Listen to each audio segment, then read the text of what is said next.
A metal door slams shut. A food tray slides through a slot. Somewhere down the corridor, keys rattle, then silence. On death row, this is how time moves. Slow, heavy, and always toward the same ending. Death row is not the moment of execution. It is the years before it. Hidden deep inside America's most secure prisons, thousands of men live in near-total isolation, locked in small concrete cells for up to 23 hours a day, every day, sometimes for decades. They are escorted in chains, spoken to through steel doors, and watched constantly, yet rarely truly seen. This is a place where time is measured not by calendars, but by court appeals, by footsteps in empty hallways, by the sound of keys echoing at night. Some inmates will never be executed. Others will die waiting. A few will walk free after decades under a death sentence.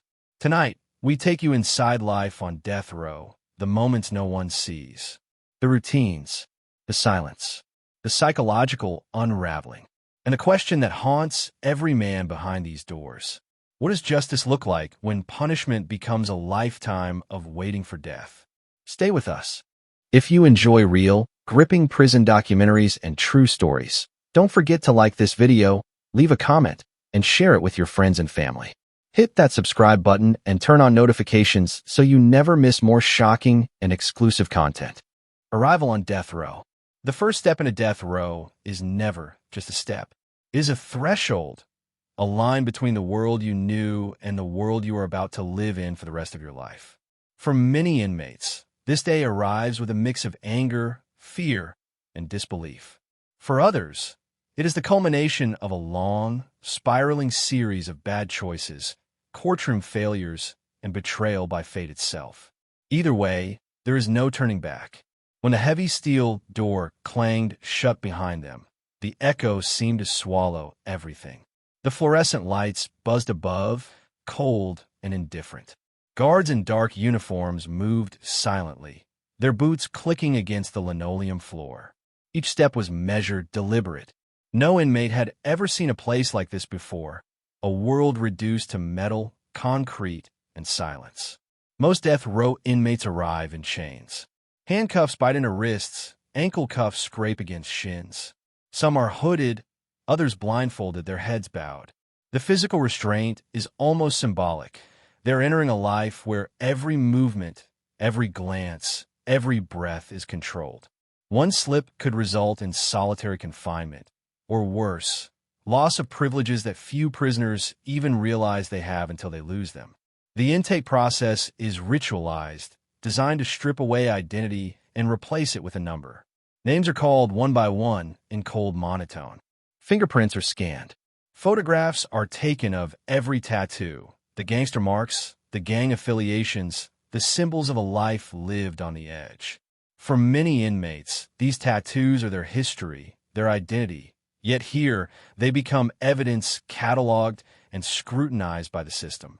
Every personal item is confiscated.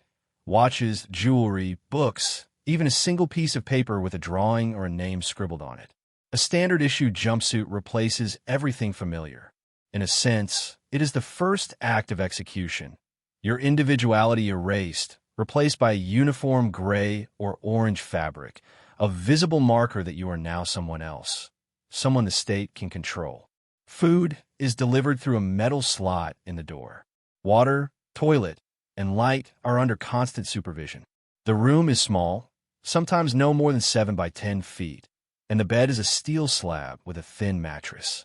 There is no window, just a tiny aperture to the outside world that offers only a hint of daylight. For most, the first night is a waking nightmare, the mind racing with the question, how will I survive this silence? Psychologists and prison experts have long described this initial transition as one of the most psychologically devastating moments in a person's life. Anxiety spikes, thoughts spiral. Hallucinations can begin within hours, the brain struggling to fill the void left by human contact. For some, the fear of death row is less about execution and more about what it does to the mind before any execution date is set. The guards are both the gatekeepers and the only connection to the outside world. Every interaction is minimal but loaded with power. A simple order, step back, sit down, turn around, can carry a lifetime of weight. Inmates quickly learn that compliance is survival. Some speak of learning the rhythm of keys, noticing the subtle differences in how each guard moves, how doors click, how the corridor echoes. It becomes a language, a map of invisible rules they must master or pay a price. As night falls, the silence becomes suffocating. The faint hum of fluorescent lights is louder than any conversation ever was. Some inmates bring their knees to their chests, rocking gently, tattooed arms wrapped around themselves, whispering words that no one else can hear.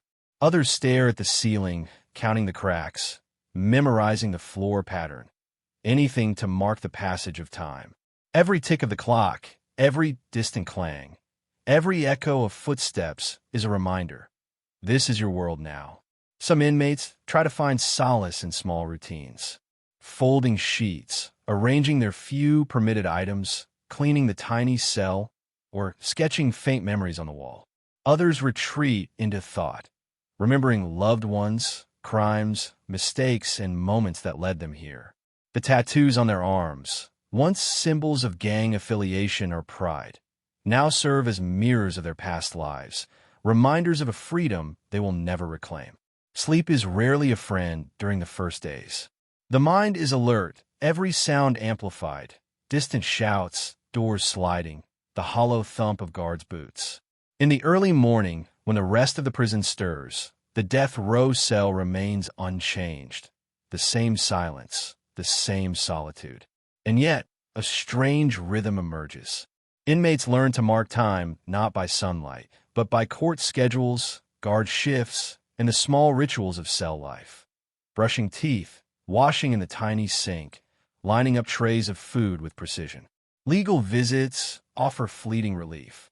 Attorneys appear like ghosts, whispering hope and updates from a world beyond these walls. They are tethered to life outside the cage, but one easily severed. Some never see their attorneys. Some wait years for a hearing that may never come. In this suspended reality, time loses meaning. Days, months, even years merge into a continuous hum of metal doors and fluorescent lights. The arrival on death row is also the first encounter with other inmates, though often through shadows and steel bars rather than face-to-face. The hierarchy is subtle. Tattoos, whispers, and small gestures signal rank, influence, and respect. Alliances are formed quietly, often based on who can endure the pressure of the cell, who can stay sane, and who has the mental strength to survive what comes next. Social contact is minimal, but it matters more than anyone outside could imagine. By the end of the first week, some inmates begin to accept their new reality, if only superficially. They understand that this is a world governed by routines, silence, and control. They recognize the importance of observing, listening, and predicting, mastering the invisible rules of survival. For others, despair begins to take root. The constant waiting, isolation, and monotony are a psychological trap. This is only the beginning. Death row is not measured by days, it is measured by endurance. The day ends as it began. A metal door slams, keys echo, and silence returns. For the new inmate, the first night alone in death row is the first real test. Not of courage, not of innocence or guilt, but of human resilience in the face of a slow, deliberate stripping of the world they once knew. By the time morning comes, the first lesson of death row is learned. Here, life is not about freedom. It is about surviving the invisible execution of time itself. The daily rituals, life behind bars on death row. Life on death row is defined by rituals, not the comforting kind, but routines carved from isolation, fear, and the relentless tick of time. For the inmates, each day is a carefully choreographed performance in survival, structured to maintain sanity in a place designed to strip it away. Here, time is measured not in hours or minutes, but by repetition, small victories, and the delicate balance between observation and obedience. For most inmates, the day begins before sunrise.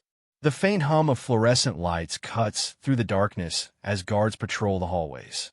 The first sound of keys rattling or doors sliding open signals the start of the morning ritual, a short, controlled release from the cell to the small, confined area where inmates may shower, exercise, or simply stretch their legs. These trips are brief, often less than an hour, and conducted under the ever-watchful eyes of armed guards. Movement on death row is slow, deliberate, and supervised. Chains remain on the ankles and wrists during most transitions. Guards communicate silently with nods or hand signals, and any deviation from the expected behavior can result in immediate confinement or punishment. The psychological weight of such control is immense. Inmates quickly learn that even small acts, the way you fold your arms, the speed of your steps, the tilt of your head, can be interpreted as defiance. Meals are another carefully orchestrated ritual. Food is delivered through metal slots, trays sliding in with mechanical precision. The choices are minimal, portions are small. For some, this is the first sensory engagement of the day, a moment to savor textures, tastes, and smells, however limited. Many inmates develop intricate routines around their trays, inspecting each item, rationing bites, and sometimes saving a piece for later. It is a ritual of control in a life where control is otherwise stripped away. The small privileges in daily life, reading a book, writing letters, or brief recreation, are carefully monitored. Guards watch for any sign of hidden notes, contraband, or attempts to communicate with other inmates beyond what is permitted. In this environment, time is regimented, and attention to detail is a matter of survival. Tattoos, once signaling gang status or allegiance, now silently communicate resilience and identity. Inmates sometimes trace the inked lines on their arms during quiet moments, reaffirming who they are amidst the homogenizing uniforms and sterile cells. Psychologists note that repetitive rituals are critical to survival on death row. Without human contact, inmates' minds seek patterns, rituals, and structure.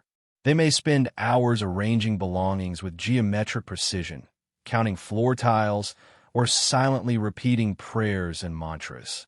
These small, repetitive acts act as a tether to sanity, creating a mental framework in a world deliberately designed to destabilize. The days are punctuated by brief interactions with guards and occasional visitors. Each interaction carries weight. Words are measured, gestures calculated. Inmates learn to read micro-expressions and anticipate commands. Some find moments of subtle rebellion, a prolonged glance, a deliberately folded sheet, a gaze toward the hallway. But these acts are rare and risky. They provide a fleeting sense of agency, a reminder that while the system controls the environment, the mind can still assert itself. Court updates, appeals, and legal visits form another invisible rhythm. Every inmate's day may include the anticipation of a letter, a phone call, or a brief meeting with an attorney. Some days bring hope, others disappointment. For those on death row, waiting is both punishment and occupation. Days blend together, punctuated by these infrequent but critical points of external contact. The uncertainty of when, or if, they will leave this life behind adds to the psychological tension. Even the simplest sensory experiences, sunlight on a tiny outdoor patio, the chill of water in a shower, the smell of disinfectant in a corridor, take on outsized significance. Inmates often memorize these moments, marking time with minute mental maps of sensory input. One former death row inmate described his routine as counting the bars in my cell, remembering the hum of the fluorescent lights, and timing the steps of the guards so I could measure the hours by echoes.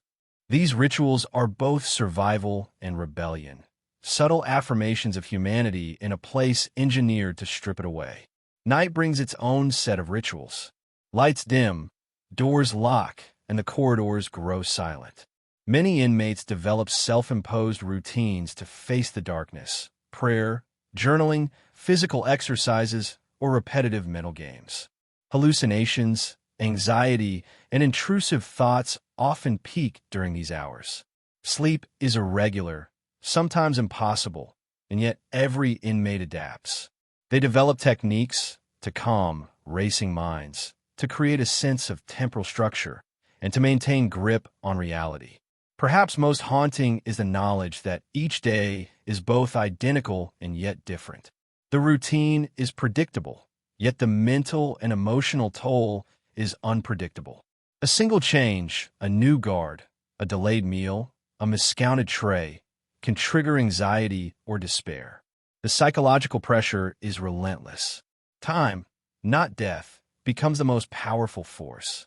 By the end of each day, inmates have engaged in countless rituals, some for survival, some for sanity, some for fleeting pleasure. Every action is deliberate, every routine a line of defense against the emptiness and monotony of death row. Tattoos trace the stories of their pasts. Food trays mark the passage of hours, and the echo of metal doors closing punctuates every moment. This is life in its most stripped-down, raw, and intense form, reduced to rituals, repetition, and resilience. In death row's quiet hours, the mind becomes both a sanctuary and a trap. Rituals provide stability, yet they also magnify isolation.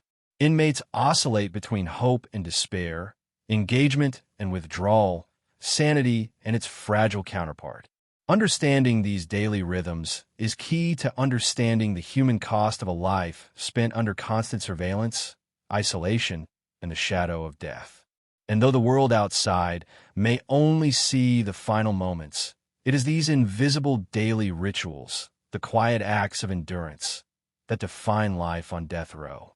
Psychological toll, mind and madness behind bars. Death row is not just a physical prison. It is a mental battlefield. For many inmates, the confinement begins to chip away at the mind long before any execution date is set. The monotony, the isolation, and the relentless passage of days create a psychological pressure cooker. Anxiety, depression, paranoia, and hallucinations are not uncommon, a fact supported by decades of psychological studies, investigative reports, and first-hand account from former death row inmates. Isolation is perhaps the most insidious element. Most inmates spend 23 hours a day alone, often in cells smaller than a typical bedroom. Human contact is limited to brief interactions with guards, lawyers, or occasional visits from family. This extreme confinement rewires the mind. Even routine sensory input, footsteps in the corridor, doors sliding, distant shouts, becomes magnified, altering perception. The brain, starved of social and environmental stimuli, begins to fill gaps with imagined sounds, shadows, and voices. Some inmates report auditory hallucinations, hearing doors open when they remain closed, or distant voices whispering words that are never actually spoken. Others experience visual distortions, seeing movement out of the corner of their eyes, or perceiving shapes in the shadows. Psychologists describe this as a natural reaction to sensory deprivation, a desperate attempt of the mind to assert control over an environment where it feels powerless. Sleep becomes irregular, often elusive. The fluorescent lights hum, the concrete walls reflect every sound, and the mind cycles through stress and hypervigilance. Some inmates nap in short bursts. Others develop routines to force themselves to sleep, counting tiles, reciting prayers, or replaying memories. Nighttime is the most psychologically dangerous period. Anxiety spikes, intrusive thoughts grow louder, and some inmates even begin self-harm as a coping mechanism. Depression and emotional withdrawal are common. The monotony, combined with the constant threat of execution, erodes motivation. Inmates may stop speaking to anyone, avoid eye contact, or refuse participation in the few activities permitted.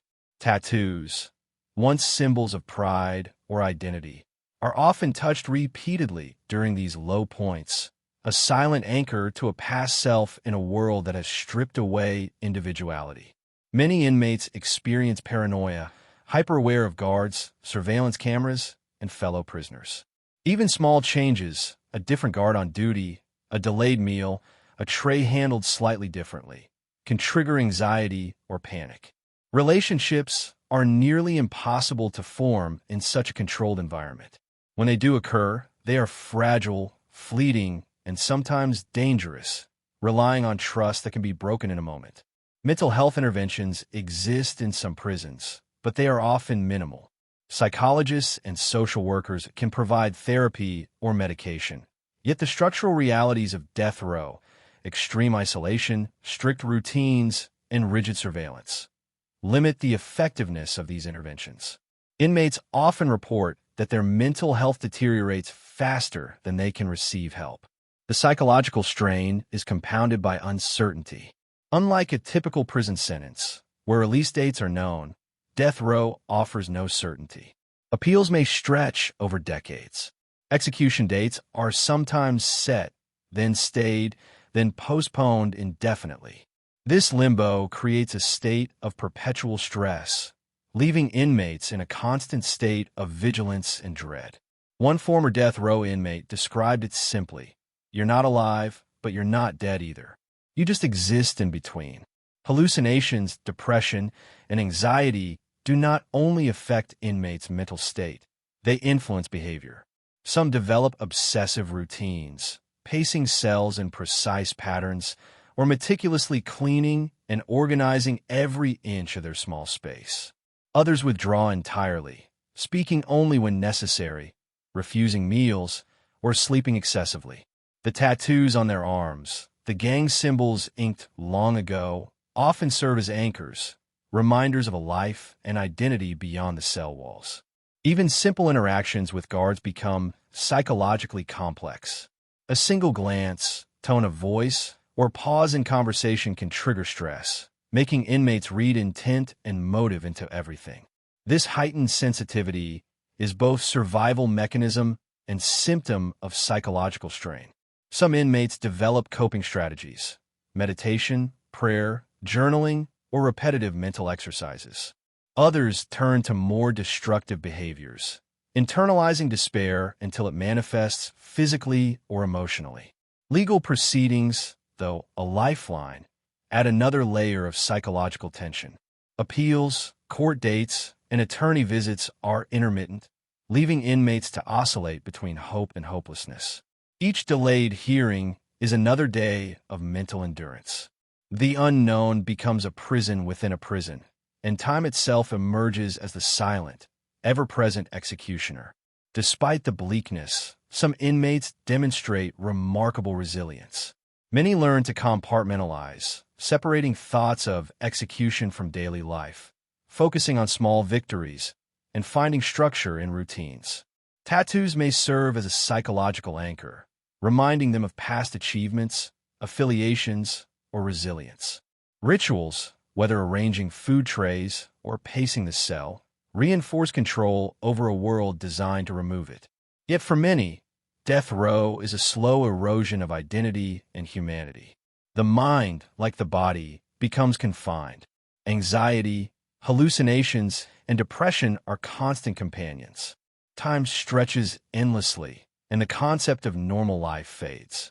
Even if an inmate is eventually released or their sentence commuted, the psychological scars remain, some permanent, others slowly fading, but all testaments to the invisible toll of life on death row.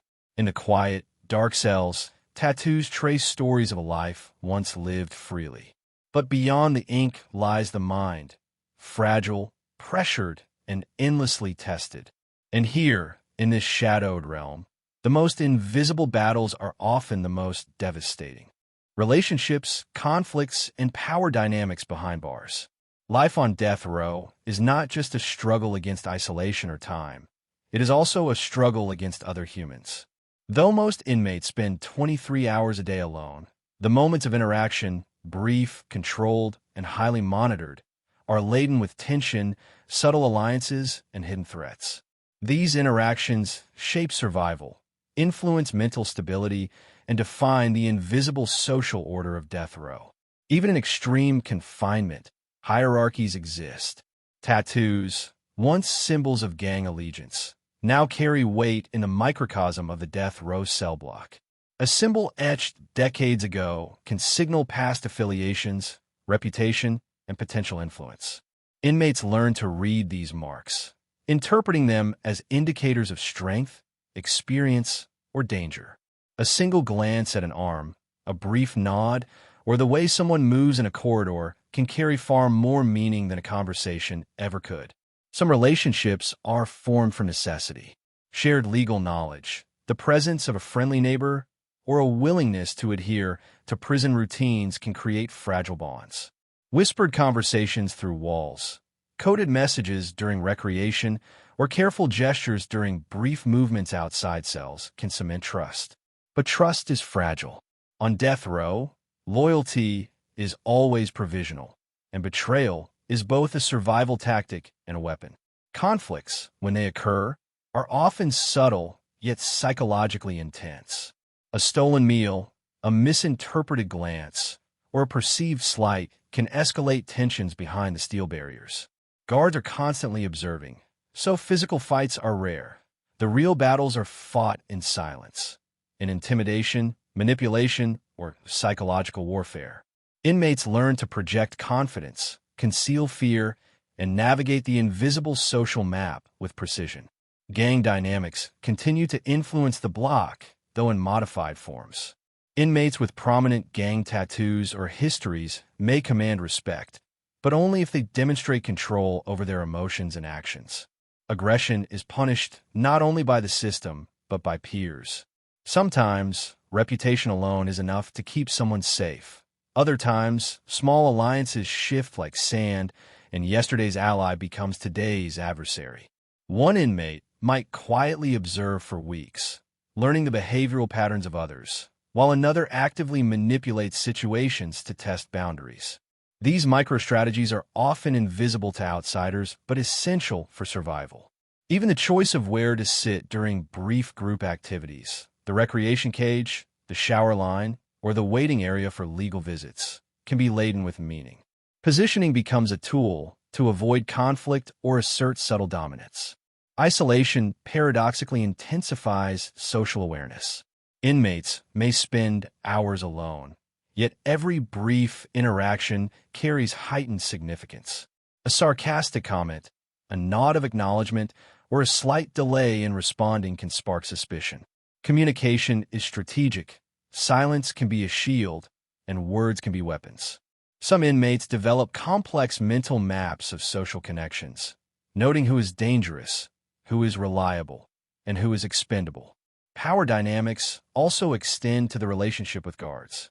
While inmates are aware that guards hold ultimate authority, they also recognize that guards are human. Understanding individual guards' habits, temperaments, and routines becomes a survival tool. A well-timed request or measured obedience can secure small privileges. Conversely, misreading a guard's mood can result in punitive measures or isolation. Even family visits, brief and heavily monitored, are governed by unspoken rules. Inmates with strong social skills, patience, or a reputation for restraint may be granted slightly more latitude during legal or family interactions. Others, despite compliance, may experience tension and suspicion from both guards and peers. Every action is evaluated, consciously or unconsciously, as part of an ongoing social calculus. In this environment, alliances are both pragmatic and fragile. Sharing legal strategies, providing emotional support, or warning of guard routines can build trust. Yet these alliances exist in the shadow of fear of betrayal, of gossip, or of retaliation. Many inmates maintain multiple layers of relationships, carefully compartmentalized to ensure that no single failure can completely destabilize their position. Conflict is often internal as much as external. Inmates constantly weigh self-preservation against moral choices, loyalty against strategy, and emotional need against survival. The line between friend and foe blurs. Psychological stress intensifies these dilemmas, creating tension that is invisible to outsiders but palpable within the cell block. Even mundane moments, sharing water, observing a newcomer, or simply making eye contact, are embedded with social meaning. The stakes are amplified because there is no escape. Every interaction, however brief, has the potential to influence mental stability, access to resources, and long-term survival. Tattoos, gestures, words, and silence all become instruments in this silent, tense social network. Understanding these dynamics is crucial to grasping the reality of life on death row.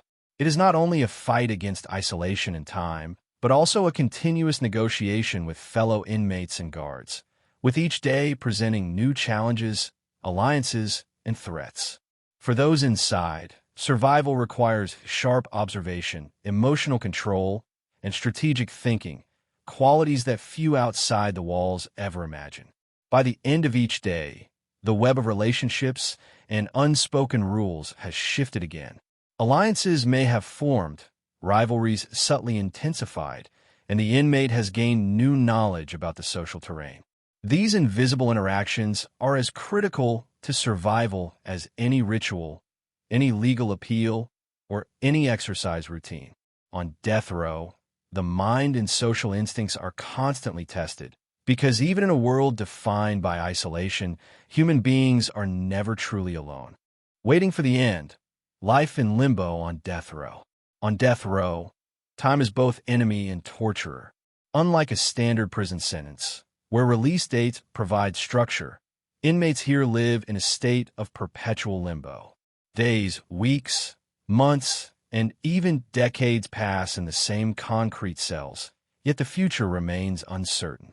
Execution dates are scheduled, postponed, stayed, or sometimes never come.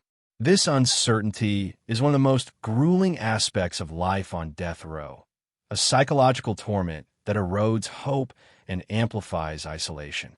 The passage of time becomes invisible, measured in subtle cues. The rhythm of guard shifts, the sliding of trays through metal doors, the hum of fluorescent lights, the faint sounds of distant corridors. Inmates develop internal calendars, tracking court appeals, attorney visits, and mail delivery. Each day blends into the next, punctuated only by brief events that disrupt the monotony. A new inmate arrival, an official notice, or a visit from family. Many prisoners describe this waiting as a slow erosion of the self. The human mind is not designed for indefinite suspension between life and death. Anxiety deepens as the mind cycles through fear, despair, and fleeting hope. Some cope with meditation, journaling, or obsessive routines, while others succumb to depression or hallucinations. Tattoos, once symbols of rebellion or pride, become silent reminders of a past life, the identity they cling to in a world that constantly strips it away. The psychological toll is compounded by uncertainty. Some inmates wait decades, appealing every court decision, hoping for commutation or exoneration. Others never see their sentences altered. This state of limbo fosters hypervigilance. Every new event carries disproportionate emotional weight.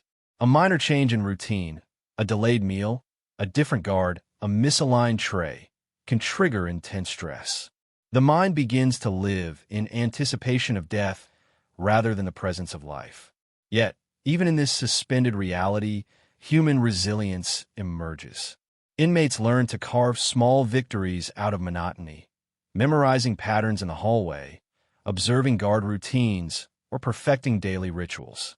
Some maintain relationships through whispered messages, notes passed during legal visits, or coded gestures. These fragile threads of social connection are lifelines, offering moments of human contact in a world designed for isolation. The limbo of death row also magnifies reflection. Inmates ponder the choices, circumstances, and events that brought them here. Every tattooed arm tells a story, a map of past affiliations, allegiances, and decisions. These reflections are often intense and introspective, forming mental landscapes that are rich with regret, strategy, and survival tactics. Some turn inward, cultivating a mental fortress to endure the psychological strain, while others struggle to retain the sense of self amid the pressure of routine, silence, and uncertainty. Family visits, though brief and heavily supervised, provide fleeting glimpses of life beyond the bars. Letters, phone calls, and attorney meetings act as lifelines to the world outside. Yet these interactions are reminders of what has been lost. Parents, siblings, and children, faces once familiar, are now framed by glass partitions and uniform guards. These moments offer solace, but also intensify the longing for a life that may never be reclaimed. As time stretches endlessly, the body and mind adapt to a perpetual cycle of waiting. Meals, showers, exercise, and limited recreation become the scaffolding of existence. Each day is a rehearsal for the next. Every routine a strategy to maintain sanity. The small, controlled rituals, arranging trays, folding sheets, pacing the cell, become not just habits but survival tools. In this way, life on death row is a series of calculated acts of resilience, a psychological armor against despair.